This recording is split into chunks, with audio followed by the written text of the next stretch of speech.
যে সবাই ধৈর্য ধরে 5টা মিনিট বসুন, আপনারা বসা থাকা অবস্থায় নাস্তা দেবো ইনশাল্লাহ। কারণ বের হওয়ার সময় একটা হট্টগোল হতে পারে।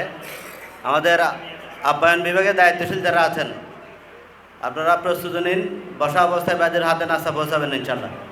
সম্মানিত সুধীমণ্ডলী, আজকের প্রোগ্রামে সম্মানিত প্রধান অতিথি, বিশেষ অতিথি, অন্যান্য অতিথিবৃন্দ, সম্মানিত সুধীমণ্ডলী, আসসালামু আলাইকুম ওয়া রাহমাতুল্লাহ। আপনারা কষ্ট করে সকাল 9টা থেকে এ পর্যন্ত সময় দিয়েছেন, এজন্য আপনাদের প্রতি কৃতজ্ঞতা প্রকাশ করছি। আজকের এই বৈঠকটুকু আল্লাহ তাআলা কবুল করুন। এটা আমাদের নাজাতের ওসিলা বানিয়ে দিন। রাসূল করিম সাল্লাল্লাহু আলাইহি ওয়াসাল্লামের হাদিস, একটি সকাল কিংবা একটি সন্ধ্যা আল্লাহর রাস্তায় দান করলে দুনিয়া এবং তার ভিতরে যা কিছু আছে তার চাইতে উত্তম। সুতরাং আজকে আমরা যারা এখানে সময় দিলাম, আমাদের এই সময়টুকু আল্লাহ তাআলা আমাদের নাজাতের ওসিলা বানিয়ে দিন এবং যে ওয়াদা দিয়েছেন তার আলোকে যা দান করুন। সম্মানিত সুধীমণ্ডলী, বর্তমান প্রেক্ষাপট নিয়ে আজকে আমাদের প্রধান অতিথি, বিশেষ অতিথি ওনারা বক্তব্য দিয়েছেন। আমরা ইনশাল্লাহ এখন থেকে তাদের নির্দেশনার আলোকে মাঠে ময়দানে সক্রিয় ভূমিকা রাখবো ইনশাআল্লাহ। আমরা নিয়মিত দাওয়াতি কাজ করবো ইনশাআল্লাহ। আমরা আমাদের এলাকাতে কোনো ফেসিবাদীকে মাথা ছাড়া দিয়ে উঠতে দিব না, এটা হবে আমাদের সিদ্ধান্ত। আমরা আমাদের সমাজ থেকে অসৎ ক্ষুধাবিমুখ যে নেতৃত্ব আছে, টেন্ডারবাজ চাঁদাবাজ যে নেতৃত্ব আছে, লুটেরা ফেসিবাদী যে নেতৃত্ব আছে, তাদেরকে আমরা প্রত্যাখ্যান করবো ইনশাআল্লাহ।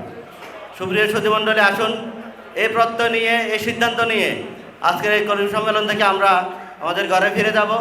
ব্যাপক দাওয়াতি কাজের মধ্য দিয়ে ভোটারদের মধ্যে দাওয়াতি কাজ করে 30 থেকে 35% ভোটারকে মিনিমাম আমাদের সমর্থক হিসেবে রূপান্তর করতে হবে।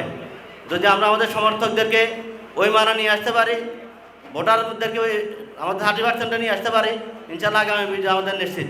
আসুন আমরা আমাদের আগামী বিজয়ের লক্ষ্যে কাজ করি। সম্মানিত সুধীমণ্ডলী, চোখ কান খোলা রাখতে হবে।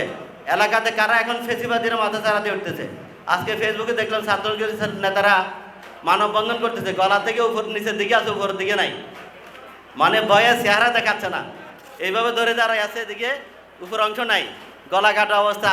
তাদেরকে কাটা লাগতেছে না, নিজেরা কি করতেছে, সুইসাইডের মতো অবস্থা, গলা থেকে নিচের অংশ দেখায়, উপর অংশ দেখায় না। আমাদের পাড়ায় মহল্লায় যারা এরকম ফেসিবাদী লোক আছে, যারা এরকম বিড়ালের মতো সাহস নিয়ে মাঠে মাঝে নামে, তাদেরকে গণধিক্কারের সাথে প্রত্যাখ্যান করতে হবে। আসুন সেই প্রত্যাশা রেখে ময়দানে সক্রিয় ভূমিকা রাখবেন, ব্যাপক দাওয়াতি কাজ করবেন, এই প্রত্যাশা রাখছি। সকল ইউনিট দায়িত্বশীলদের প্রতি পরামর্শ, এখন থেকে সপ্তাহে একটি করে দাওয়াতি অভিযান বের করবেন। মাসে কমপক্ষে 2টা সাধারণ সভা করবেন, 2টা চা চক্র করবেন, একটা কর্মী সমাবেশ করবেন, কর্মী বৈঠক করবেন, আর একটা তারবিত বৈঠক করবেন। এইভাবে যদি আমরা নিয়মিত কাজ করি, ইনশাল্লাহ এই বছর হবে আমাদের নির্বাচনের বছর।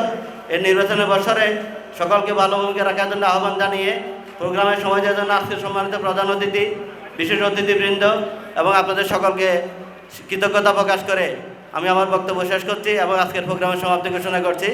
এখন একটি দলীয় সঙ্গীত হবে। নাস্তার বিতরণে ফাঁকে ফাঁকে দলীয় সঙ্গীত পরিবেশন করছেন